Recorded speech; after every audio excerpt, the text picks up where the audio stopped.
এখানে যারা তরুণ আছেন তাদের প্রতি আমার নসিহত থাকবে, দেরিতে ঘুম থেকে উঠবেন না ভাই, দেরিতে ঘুমোতে যাবেন না, সারা রাত আপনাদের ল্যাপটপ নিয়ে পড়ে থাকবেন না, ইসলামিক লেকচারও যদি শোনেন তারপরও না, কারণ এভাবে আপনি ফজর মিস করে ফেলবেন। এটা আসলে ইসলামিক না। ঠিক বলেছি কিনা? নামাজের যত্ন নিন। ইন্না কুরআন আল ফাজরি কানা মাশহুদা, ফজরের কোরআন আপনার জন্য প্রমাণ হয়ে থাকবে, এটার সাক্ষ্য গ্রহণ করা হবে। আল্লাহ নিজে সাক্ষী থাকবেন, সাথে ফেরেশতারাও যারা আপনার কাজকর্মের হিসাব নিচ্ছেন তারা সবাই আপনার এই কোরআন পাঠে সাক্ষ্য দিবেন। আল্লাহ নিজেই ফজরের কোরআনের ক্ষেত্রে এমনটা বলেছেন। কিভাবে আপনি এই ফজরে উপস্থিত থাকবেন? তাড়াতাড়ি ঘুমোতে যাবার অভ্যাস দ্বারা। কিভাবে তাড়াতাড়ি ঘুমোতে যাবেন? রাতে বিভিন্ন ভিডিও দেখা বন্ধ করুন। হ্যাঁ, এভাবেই এশার সালাতের পর আপনার ল্যাপটপ বন্ধ করে দিন, আর খুলবেন না। আমি জানি আপনার অনেক স্পিডের ইন্টারনেট আছে, এটাও জানি রাতে আপনার আশেপাশে কেউ থাকে না, এটাই আপনার ফুর্তির সময়, কিন্তু ফুর্তি বন্ধ করুন। ফজরের জন্য ঘুম থেকে উঠুন, উঠে যান, এশার সালাত সময় মতো পড়ুন, তারপর ফজরও সময় মতো পড়ুন। এভাবে শুরু করুন। মসজিদে প্রত্যেক ওয়াক্তের জামাত ধরুন। এই কথা বলার আগে আমি আপনাদের জন্য সহজ ধাপ থেকে শুরু করতে বলবো। অন্তত পক্ষে ফজর আর এশার সালাত জামাতে অংশগ্রহণ করুন। প্রথমে এভাবেই করুন। ধীরে ধীরে যখন এ দুটো প্রতিষ্ঠিত হয়ে যাবেন, তারপর হয়তো যখন আপনি অনেক ভালো করতে যাবেন, যেমন নফলগুলো আদায়, অতিরিক্ত রোজা, এগুলো করতে যাবেন, এর আগে চলুন আমরা ফজর আর এশা মসজিদে গিয়ে আদায়ের চেষ্টা করি। চলুন এটা করে ফেলি। আপনি যখন এটা করতে পারবেন তখন অন্য ধাপগুলো আপনার জন্য সহজ হয়ে যাবে। আর যদি না পারেন তাহলে এটাই আপনার কাজ, এটা নিয়ে আপনার চিন্তা ভাবনা করা উচিত। আল্লাহ আজ্জা জাল্লা আমাদের ওসব মানুষে পরিণত হওয়া থেকে দূরে রাখুক যাদের কাছে সালাত এমন গুরুত্বপূর্ণ কিছু না। আল্লাহুম্মা লা তাজআলনা মিনাস সাহিন ফি সলাত। তারপর আল্লাহ বলছেন আল্লাযীনা হুম আন সলাতিহিম। তারপর আল্লাহ বলছেন আল্লাযীনা হুম আন সলাতিহিম। আল্লাহ বলেননি ফি সলাতিহিম। তাদের নামাজের ব্যাপারে তারা যত্নহীন, অমনোযোগী, বেপরোয়া। আল্লাহ বলেননি যে তাদের নামাজে তারা। এতটুকু পার্থক্যই আল্লাহর পক্ষ থেকে বিশেষ দয়া। কারণ আমরা প্রত্যেকেই নামাজের কোনো না কোনো মুহূর্তে অমনোযোগী হয়েই যাই। যদি আল্লাহ এখানে বলতেন ফি, তাহলে আমরা সকলেই ধ্বংসের সম্মুখীন হতাম। কিন্তু আল্লাহ ব্যবহার করেছেন আন, অর্থাৎ নামাজের ব্যাপারে, সরাসরি নামাজের মধ্যে নয়। কেননা নামাজের মধ্যে সাহু আমাদের সবারই কম বেশি হয়ে থাকে। আপনি 3টা সেজদা দিয়ে ফেলেন, 5 রাকাত পড়ে ফেলেন 4 রাকাতের জায়গায়, আপনার ভুল হয়। আপনার মাথায় নামাজের মধ্যে চিন্তা চলে আসে, আজকে রাতে গিন্নি কি খাবার রান্না করলো। হ্যাঁ, এমন হয়। এরকমটা হচ্ছে ফি সলাতিহিম সাহুন। তবে এটা আনসলাত নয়। আনসলাত হচ্ছে রান্না হয়ে গেছে, আপনি কোনো অনুষ্ঠান দেখছেন, আপনার পছন্দের পর্ব আজ, কিন্তু এখন সালাতেরও সময় হয়ে গেছে, এখন আপনি অলসতা করছেন। কোনটা করবেন নিশ্চিত হতে পারছেন না। নামাজ পড়বো নাকি এটা দেখব, কঠিন সিদ্ধান্ত হয়ে যাচ্ছে আপনার জন্য। কুল মা ইনদাল্লাহি খায়রুম মিনাল্লাহওয়ি ওয়া মিনাত তিজারা। তাদের বলে দিন যে আল্লাহর কাছে যা আছে তা আনন্দ ফুর্তি থেকে উত্তম, ব্যবসা বাণিজ্য থেকে উত্তম। 2টি বিষয় যা মানুষকে সালাত থেকে দূরে রাখে, আনন্দ ফুর্তি আর বিজনেস। আল্লাহ আনন্দ ফুর্তিকে আগে রেখেছেন, কেননা এই ভাইরাসই অধিকাংশ মানুষ ক্ষতিগ্রস্ত হন। ব্যবসা তো শুধুমাত্র ব্যবসায়ীদের জন্য, কিন্তু আনন্দ ফুর্তি রোগে সবাই আক্রান্ত হয়ে যায়। আল্লাহু খায়রুর রাযিকিন। আর আপনারা ব্যবসা নিয়ে কেন এত চিন্তা করবেন? রিজিক কার থেকে আসে? আল্লাহ সুবহানাহু ওয়া তাআলা। তিনি রিজিকের কথা বলেছেন একেবারে আয়াতের শেষে। সুবহানাল্লাহ। আচ্ছা, চলুন আমরা সামনের দিকে আগাই এবং সূরাটির শেষ আলোচনা করে ফেলি। এখানে আল্লাযীনা হুম ইউরাউন, খুবই ইন্টারেস্টিং একটি শব্দ আল্লাহ ব্যবহার করেছেন লোক দেখানো কাজ ব্যাখ্যা করার জন্য। র দ্বারা আরবিতে বোঝায় দেখানো। র আ অর্থাৎ বাবে মুফাআলা থেকে। আমি এগুলো বাব হিসেবে নিয়েছি, মুফাআলা, তাফঈল, ইফআল ইত্যাদি। যারা ক্রমধারায় শিখেছেন 1 2 3 4 5, তারা হয়তো আরো সহজে পারবেন। আমি নাম্বারিং সিস্টেম পারি না, যাই হোক বুঝিয়ে দিচ্ছি। এটা হচ্ছে ফিআলা অথবা রআ, রিয়া, ইউরা, রিয়া, মুফাআলা, মুরাআতান। এগুলো হচ্ছে এই শব্দের রূপ। এটা আসে মুফাআলা থেকে, যেটা বোঝায় 2টি দল যারা একে অপরের সাথে প্রতিযোগিতায় লিপ্ত। এখানে এক দল বড় সংগ্রাম করছে যাতে অপর দল তাদের দেখতে পারে, যাতে তারা ভালোভাবে অপর দল দ্বারা পরিলক্ষিত হয়। এটা হচ্ছে ইউরাউন। তারা আপ্রাণ চেষ্টা চালিয়ে যাচ্ছে যাতে নামাজরত অবস্থায় তাদের ভালোভাবে দেখা যায়। তো তারা মসজিদে নীরব কোনো কোনায় কখনোই নামাজ পড়বে না। নফল নামাজের ক্ষেত্রেও তারা সবার সামনে একেবারে মধ্যখানে পড়বে। কেন? কারণ তাদের জন্য জরুরি যে মানুষজন তাদের দেখছে। তাদের নিশ্চিত হতে হবে যে মানুষ দেখছে। আল্লাযীনা হুম ইউরাউন। আর হ্যাঁ, এটা কুরাইশদের জন্য একটা সমালোচনা। কেন? কারণ তারা ছিল লিডার, আল্লাহর ঘরের তত্ত্বাবধায়ক, রাইট? এখন বুঝতে পারছেন হয়তো কেন তাদের নামাজ পড়তে হতো। কারণ ধর্মীয় পরিচয় বজায় রাখতে এটা তাদের জন্য জরুরি। তারা তো আধ্যাত্মিক নেতা, এই জন্যই কাবা ঘরের দায়িত্ব তাদের হাতে। ধন সম্পদ, পলিটিক্স এসব নিয়ে কি তাদের কোনো ইন্টারেস্ট আছে নাকি? তারা আসলেই কাবা ঘর নিয়ে চিন্তিত অনেক। তো যদিও তাদের নামাজ নিয়ে কোনো মাথা ব্যথা নেই, তারপরেও তাদের সবার সামনে আসতে হবে আর বাহ্যিক অনুষ্ঠান সম্পন্ন করতে হবে। এগুলো সবই তাদের নাটক, এবং আল্লাহ তাদের এই অভিনয় প্রকাশ করে দেন। এজন্যই তিনি বলেন যে এরা একটাই দল। এই সূরা শুধু মুনাফিকদের নিয়েই কথা বলছে না, যদিও তাদের শামিল করে, মূলত এটা নামাজের ক্ষেত্রে প্রাণহীনতার অবস্থা প্রকাশ করে। কুরাইশরা নামাজের যে মিথ্যা অভিনয় করছে সেটা ফাঁস করে। আল্লাহ বলে দিচ্ছেন যে তাদের নামাজের ভিতর বাহির সবই আল্লাহ জানেন। আল্লাযীনা হুম ইউরাউন, তারা একে অপরকে দেখানো ছাড়া এখানে কিছুই করছে না। ইন্নাল মুনাফিকিনা ইউখাদিউন আল্লাহ। ও হ্যাঁ, এই শব্দটা মুরাআতুন, এটার সংজ্ঞা দাঁড়ায় লোক দেখানো কাজ করে নিজেকে ভালো ও ধার্মিক বলে প্রদর্শন করা, যেটা আপনার নিজের আসল পরিচয়ের বিপরীত। আক্ষরিকভাবে শব্দটার অর্থ এমনই দাঁড়ায়। এই শব্দ ব্যবহারের মাধ্যমে আল্লাহ বলছেন, তুমি মানুষদের খুব বোঝাতে চাচ্ছ যে তুমি অনেক ভালো, কিন্তু সত্য হচ্ছে তোমার মানসিকতা ভালো না, যা আমি জানি। অন্তরের দিক থেকে তুমি কলুষিত। এই হচ্ছে কুরাইশদের মেকি, লোক দেখানো প্রার্থনার সত্যতা ফাঁস, সালাতের বিকৃত চর্চা। অবশিষ্ট অংশ যা ইব্রাহিম আলাইহিস সালামের থেকে উত্তরাধিকার সূত্রে রয়ে গেছে, ইন্নাল মুনাফিকিনা ইউখাদিউন আল্লাহ ওয়া হুয়া খাদিউহুম। আল্লাহ তাআলা বলছেন, সন্দেহ নাই যে মুনাফিকরা আল্লাহকে বোকা বানাতে যাচ্ছে, কিন্তু আসলে আল্লাহই তাদের বোকা বানাচ্ছেন।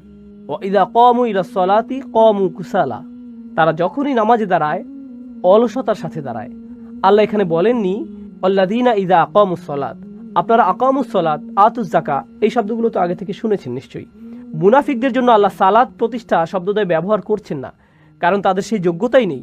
তাদের ক্ষেত্রে আল্লাহ শুধু বলছেন সে নামাজে দাঁড়ায়, প্রতিষ্ঠা শব্দটা বলছেন না, তারা সেটার উপযুক্ত নয়। কালে ভদ্র যদিও কখনো তারা নামাজে দাঁড়ায়, তারা অলসভাবে দাঁড়ায়। ইউরাউনান নাস, সর্বোচ্চ চেষ্টা করে যাতে মানুষজন তাদেরকে নামাজরত অবস্থায় দেখে। ওয়ালা ইয়াযকুরুনাল্লাহা ইল্লা কলিলা, আল্লাহকে তারা স্মরণ করে না, করলেও খুবই সামান্য। মাঝে মধ্যে হয়তো কোনো দুর্ঘটনায় পড়ে তারা আল্লাহকে স্মরণ করে, এতটুকুই। হঠাৎ কোনো বড় বিপদের কারণে হয়তো কোনো মুহূর্তে তাদের চোখে পানি আসে, কিন্তু তাদের চেষ্টা সেখানেও এই থাকে যে মানুষরা যেন সেই অশ্রু দেখে নেয়, আর তাই তারা সেটা মুছেও না, রুমাল বা টিস্যু জাতীয় কিছু সাথেও রাখে না। অথচ তুমি চাইলেই সেটা লুকাতে পারতা, কারণ এই চোখের জল আল্লাহর জন্য, আশেপাশের মানুষের জন্য না। এখন আশেপাশের মানুষজন বলতে পারে, দেখো দেখো, এই লোক তো বিশাল সাধু মানুষ, ধার্মিক মানুষ, নামাজে সে কাঁদছে। আল্লাহ বলছে, না না না, ইউরাউনান নাস, এগুলো তো তোমাদের দেখানোর জন্য। ওয়ালা ইয়াতুনাস সালাতা ইল্লা ওহুম কুসালা, তারা কখনোই নামাজে আসে না। এরপরেও আল্লাহ বলছেন না ওয়ালা ইউকিমুনাস সালাত, তিনি বলছেন ওয়ালা ইয়াতুনাস সালাত, তারা নামাজে আসেই না। আসলেও আসে এমনভাবে যে তাদের মধ্যে অলসতা। ওয়ালা ইউনফিকুনা ইল্লা ওহুম কারিহুন, তারা দান খয়রাত করে না, করলেও সেটা তাদের মন থেকে করে না, দান করতে তাদের কষ্ট হয়। তারা দুটোই করছে কিনা বলুন? তারা বিতৃষ্ণার সাথে দান করে এবং নামাজ পড়ে লোক দেখানোর জন্য, এবং তারা থাকে অলসতায়, অমনোযোগী। মুনাফিকদের আচরণও ঠিক এমনই। তো আল্লাহ তাআলা বিশ্বাসীদের মুনাফিকি তো জাহির করেছেনই, সাথে সাথে কাফিরদের মুনাফিকিও প্রকাশ করেছেন। তারা নিজেদের মানুষদের ভেতরেও, নিজেদের গ্রুপের ভেতরেও মুনাফিকি করছে, কারণ নেতৃত্ব থেকে এমন কাজটা করা সহজ। তারা তো এমন ভণ্ড মানুষের দল যার ধার্মিকতার ভান ধরে, নিজেদেরকে জনদরদি হিসেবে প্রদর্শন করে, মানুষদের প্রয়োজন চাওয়া পাওয়ার দিকে অনেক বেশি দায়িত্বশীল এমনটা বোঝায়, যখন কিনা ওয়ালা ইয়াহুদ্দু আলা তুআমিল মিসকিন। আর এই বিষয়ে কথা না বলাই উত্তম। মানুষদের অগোচর ইয়াতিমদের গলা ধাক্কা দেয়, আর যখন তারা নামাজ পড়ে সেটা তাদের কাছে এক বিন্দু গুরুত্বও বহন করে না। নামাজ তাদের কাছে সবচাইতে কম প্রয়োজনীয় বিষয়, এটাতে তারা আল্লাহকে স্মরণ করে না। নামাজটা পরেই অবশ্য মানুষদের দেখানোর জন্য। আচ্ছা, ওলামাদের কিছু সুন্দর কথা আছে নামাজের গুরুত্বের ক্ষেত্রে, বিশ্বাসীদের জন্য উপদেশ হিসাবে। আমি সেটা আপনাদের সাথে শেয়ার করছি। ওয়ালা ইয়াতরুকুনা নফিল হায়া ওয়ালা ইয়াতি বিহা রিয়া, লজ্জা সংকোচের কারণে তুমি নফল সালাত ছেড়ে দিও না। উপদেশ হচ্ছে মানুষ কি মনে করে এই চিন্তায় নফল যাতে ছাড়া না হয়। আরে আমি সেই মানুষ হতে চাই না যে কিনা নফল পড়ে মানুষ দেখায়। আমার এত নফল পড়তে লজ্জা লাগে মানুষের সামনে, তাই আমি নফল পড়ি না। আমি ভালো মানুষ, লোক দেখানো কাজ করি না। আলেমরা বলে সংকোচ বোধের কারণে তুমি নফল ছেড়ে দিও না। একই সময় ওয়ালা ইয়াতি বিহা রিয়া, তুমি লৌকিকতার জন্য সেটা করো না। অর্থাৎ দুটোর ভিতরে একটা ভারসাম্য আনার চেষ্টা করো। অন্য আলেমগণ দুটোর মধ্যে ভারসাম্য রক্ষা করতে বলেছেন এভাবে যে ফরজ সালাতগুলো মসজিদে পড়ুন, আর নফলগুলো বাসায়। হ্যাঁ, বাসায়। কারণ বাচ্চারা দেখলে সেটা লোক দেখানো হয়ে যাবে না, কেননা আপনার বাচ্চাদের জন্য আপনি আদর্শ। আপনাদের দেখেই তারা শিখবে। আর আপনার স্ত্রীকে যতই লম্বা রুকু করে দেখান, নিশ্চয়ই আপনি লৌকিকতায় পড়বেন না। চাইলে করে দেখাতে পারেন, কোনো ফায়দা হবে না। যাই হোক, তো এক্ষেত্রে রিয়া এর সম্ভাবনা নেই বললেই চলে। সেটা আছে এই মসজিদে। তাই ঘরে গিয়ে নফলগুলো পড়ুন, আর সেগুলো বড় করার চেষ্টা করুন যাতে আপনার বাচ্চারা দেখে। ঘরে যদি আপনারা ইবাদতমূলক কিছু না করেন, সেই ঘর তো কবরস্থান হয়ে যাবে। ঘরে নফল পড়ুন, আর এই দুটো ব্যাপারে সর্বদাই ভারসাম্যের চেষ্টা করুন। আর এটা এমন একটা বিষয় যেটা আমাদের সর্বদাই মাথায় রাখতে হবে। কখনোই এই ক্ষেত্রে আমরা অবহেলা করতে পারবো না। আর সেজন্য আল্লাহ বলেননি আল কাফিরিন বা আল কাফিরুন কিংবা আল মুকাজ্জিবিন, তিনি বলেছেন মুসল্লিন। সুতরাং প্রত্যেকেরই ব্যাপারটি নিয়ে চিন্তা করতে হবে। আর এই চিন্তাটা খুবই ভারী, কেননা রাসূল সাল্লাল্লাহু আলাইহি সাল্লাম বলেছেন, উদ্ধত লোক দেখানো এই মনোভাব, এটা নিজের ক্ষেত্রে বুঝতে পারা অন্ধকার কালো রাতের কালো পাথরের উপর দিয়ে হাঁটা কালো পিঁপড়া ধরার চাইতেও কঠিন। এই পিঁপড়া আর নিজের মধ্যকার উদ্ধত স্বভাবটা পাকড়াও করা একই লেভেলের কাজ। অর্থাৎ আপনাকে খুবই সচেতন থাকতে হবে এই রিয়া যাচাই করতে। অর্থাৎ আপনাকে খুবই সচেতন থাকতে হবে এই রিয়া যাচাই করতে হলে। অর্থাৎ আপনাকে খুবই সচেতন থাকতে হবে এই রিয়া যাচাই করতে হলে। নিজ অন্তরকে নিরীক্ষা করতে হবে। আমি কি লোক দেখানো কাজ করছি? আমি কি দাম্ভিকতা প্রদর্শন করছি? আল্লাহ আজ্জা জাল্লা আমাদেরকে এগুলো থেকে সুরক্ষা দান করুন।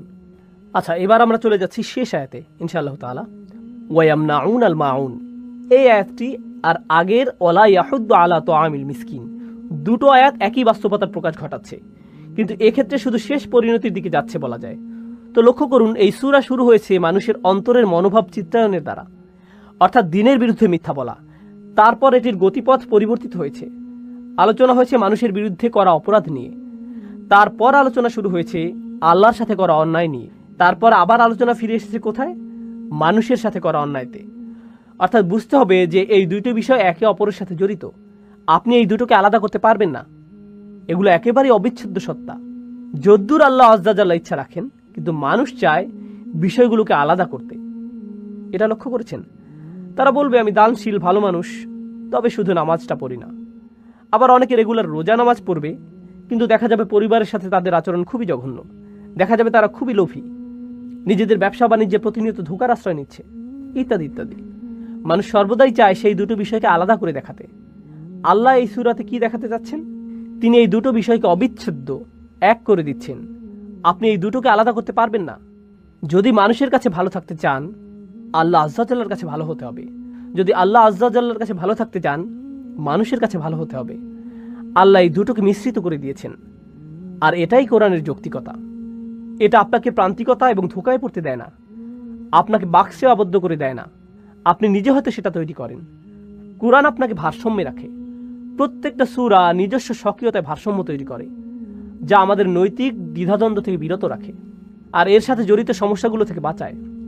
আমরা প্রায় শেষের দিকে ইনশাআল্লাহ তাআলা, সাথে থাকুন। আল মাউন, আল মাউন শব্দটার ব্যাখ্যা হচ্ছে ওয়ায়ামনাউন আল মাউন, আর তারা মানা করে দেয়, মানা করে। মাউন শব্দটার অনেক আলেমগণ, এমনকি কিছু সাহাবারাও এর অর্থ করেছেন জাকাত। শাব্দিকভাবে মাউন শব্দটা আসে মান থেকে, যার দ্বারা বোঝায় সেই ইন কলিল, অর্থাৎ পরিমাণে খুবই কম কোনো কিছু এবং তুচ্ছ বিষয়, যেটা হারালে আপনার কিছু যায় আসে না, কেউ নিয়ে গেলে কোনো ক্ষতি নেই। আরবিতে বলা হয় এটা এমন কিছু যা মানুষরা নিজেদের ভেতর শেয়ার করে। যেমন ধরুন বালতি, কুঠার, হাঁড়ি পাতিল ইত্যাদি। এগুলোই জিনিসপত্র যেগুলোকে বলা হয় মাউন। খুবই ছোটোখাটো তৈজসপত্র, যেগুলো ভাগাভাগি করলে, কাউকে দিলে আপনার গায়েই লাগে না, আপনার কিছু কমে যায় না। যেমন আপনি আপনার কলমটা ব্যবহার না করে পাশে রেখেছেন, হঠাৎ কেউ একজন বলল ভাই আপনার কলমটা একটু নিতে পারি। নিশ্চয়ই তাকে কলম দিতে গেলে আপনি কালির চিন্তা করবেন না, তাকে বলবেন না যে ভাই ইদানিং কালির দাম খুব বেড়ে যাচ্ছে, এভাবেই। অথবা কাউকে পেন্সিল দিলে নিশ্চয়ই আপনি কতটুকু লিড শেষ হলো সেই চিন্তা করবেন না। এগুলো এমন কোনো বিষয় না যা কাউকে দিতে গেলে আপনার দ্বিতীয়বার ভাবতে হয়। সেটাই হচ্ছে মাউন। মাউন শব্দের আরেকটা অর্থ হয়, আচ্ছা, জাকাতকে কিভাবে মাউন বলা হয়? সাহাবারা মনে করতেন আল্লাহ আমাদের আয়ের এত ক্ষুদ্র একটা অংশ দান করতে বলেছেন যে এটাকে মাউনই ধরা যায়। এটা সাহাবাদের বুঝ জাকাতের ব্যাপারে।